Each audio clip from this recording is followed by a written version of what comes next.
"I'm going to dump that old hag in the mountains," my son-in-law whispered in my ear during the funeral of my husband, the company CEO.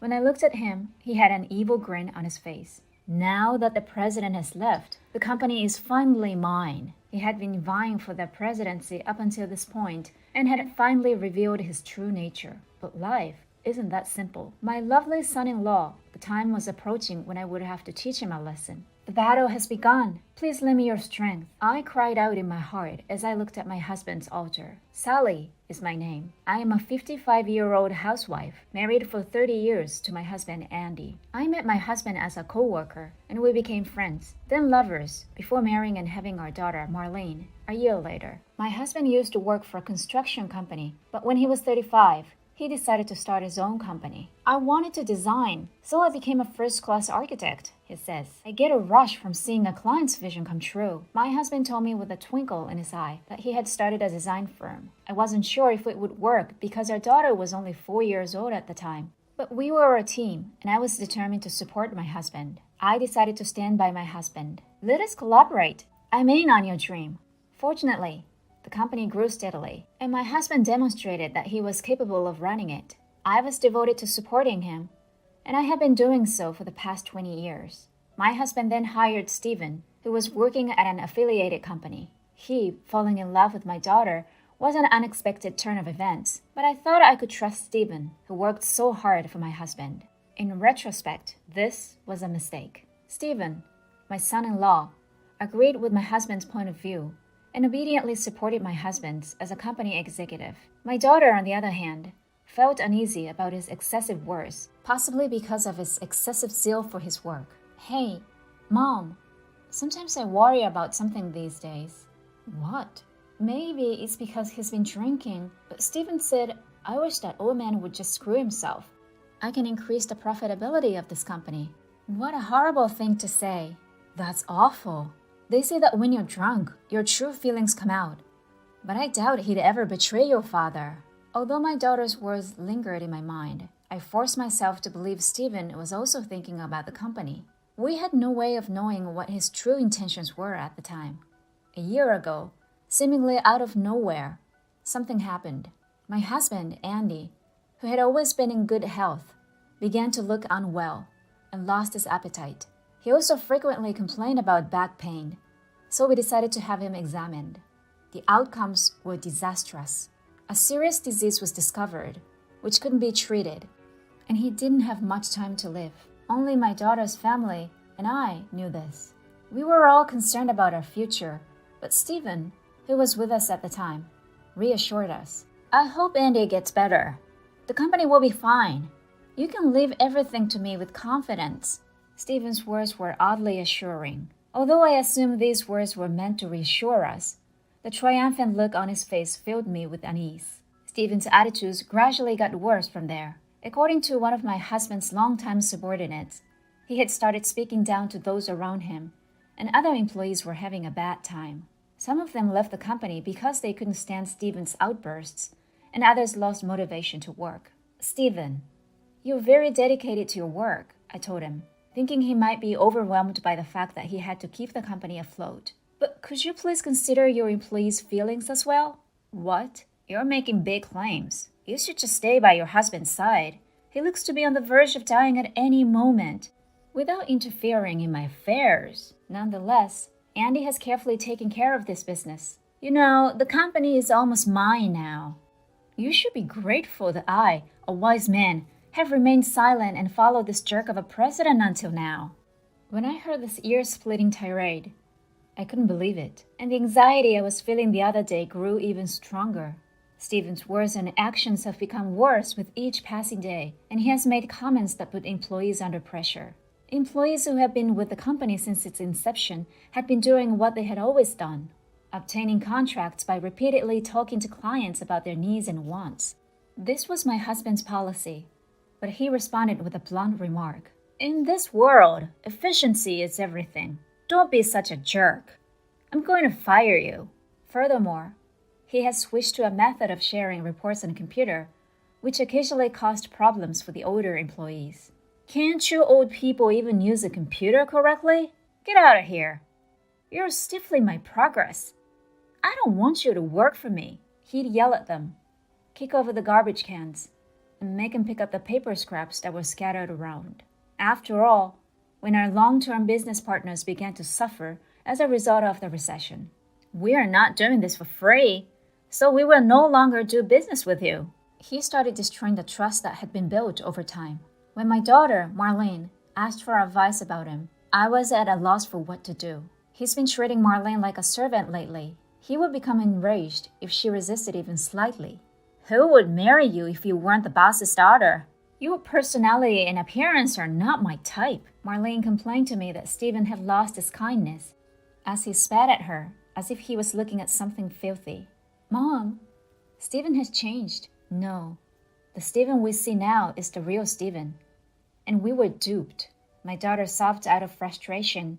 After hearing about Stephen's actions from his subordinate, my husband was also concerned about his employee.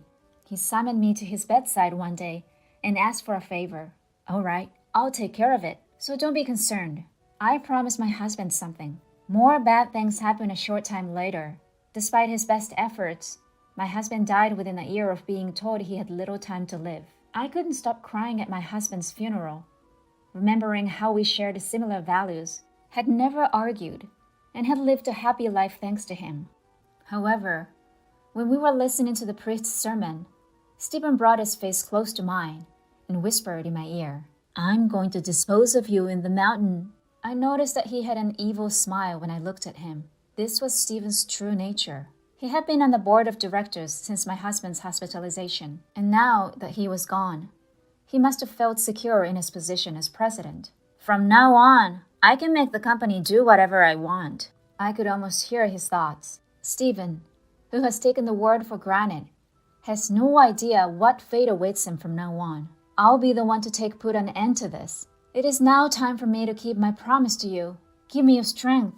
I looked at my husband's coffin and confirmed my resolve. A shareholders' meeting was called following the funeral. Stephen, the director, arrived late and sat down on a chair in the center of the room with a thump, looking around at everyone. He was startled when he saw me sitting at the same table as him, and his eyes fluttered several times. Why the old hag? I could hear him mumble. I had to hold back my laughter. The next item on the agenda is the removal of Stephen from the board of directors, the moderator said. My son-in-law, who had not heard anything, became terrified. Hey, wait a minute. What are you on about? I didn't hear what you were saying. He tried to stand up so quickly that he almost fell off his chair. And everyone in the room laughed at Stephen's misfortune. In fact, my husband gave me a majority stake in his company several years ago. Whoever owns the most shares has a strong influence over a company. I had exercised that right by requesting that the board of directors call a shareholders meeting. Stephen was aware of the shareholders meeting, but he had no idea it was to discuss this dismissal. How can I be fired without a valid reason? I am the president's son-in-law. It appears that you have been very cold to the employees who have worked for us until now. This will cause the company to lose ground to the competition. That's why, you amateurs, you have no idea what you're talking about. I'm not saying we can't experiment with new approaches. I'm saying we should look after our business partners as well as our employees. The shareholders nodded their heads as they listened to me. They understood and agreed with Andy's ideas about the company. Stephen noticed this, raised his eyes, filling with rage, and yelled at me. Things like that won't lead to the company's profit.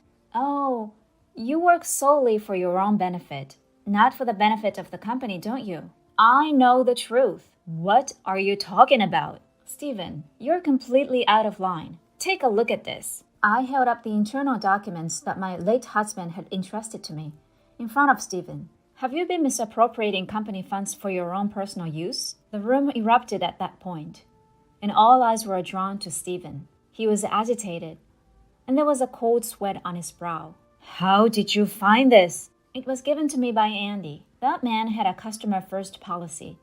But you denied it and attempted to change it, didn't you? That's why he wanted me to bring this up. Damn! It's not fair of you to be snooping around. The company cannot afford to have embezzlers on its payroll. So, who will be the next president? There's nobody else but me. Don't be concerned.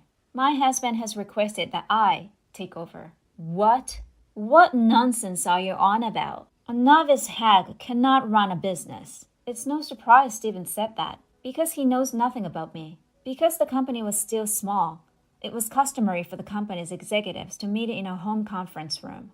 At these meetings, I always sat next to my husband, the company's president, and voiced my opinions. My husband trusted me because I knew everything about the company's inner workings, even though I didn't let anyone know. However, I had always been in the know, and when my husband transferred the majority shares to me, I assumed that I would eventually pass them to our son-in-law. That would never happen anymore. I'm going to pretend it never happened, I said coldly. Then, realizing his predicament, he flipped out and cried to me, pleading for forgiveness. Please don't let me go. Please accept my apologies for all of my disrespect. I swear I will work for the company for the rest of my life. I'll even return the money I stole. Do you really believe you can get away with it? I intended to use the funds to start a new business. It was not for monetary gain. That's funny.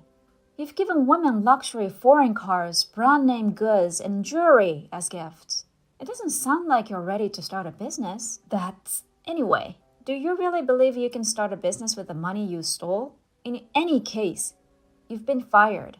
The cowardly Stephen now brought up the subject of my daughter. If you make me suffer, your little daughter will suffer as well. Is that what you're looking for? Marlene has decided to divorce you, and she should have packed her belongings and left by now. She expressed her dissatisfaction with you. Oh, no. Oh, and I've reported embezzlement to the police, so be ready. Stephen was later removed from the board of directors, and he was arrested and imprisoned for embezzlement. My daughter had abandoned him, leaving him to fend for himself. As the president of a company, I am busy every day, but I am working hard to grow the company my husband left me. I will continue to respect the employees who have served us for many years, and while I will implement new ideas, my philosophy of putting myself in the shoes of the customer will not change. My daughter, who is no longer stressed, greets me with a smile at home. She's still young, and her life is just getting started. I will keep a close eye on her future.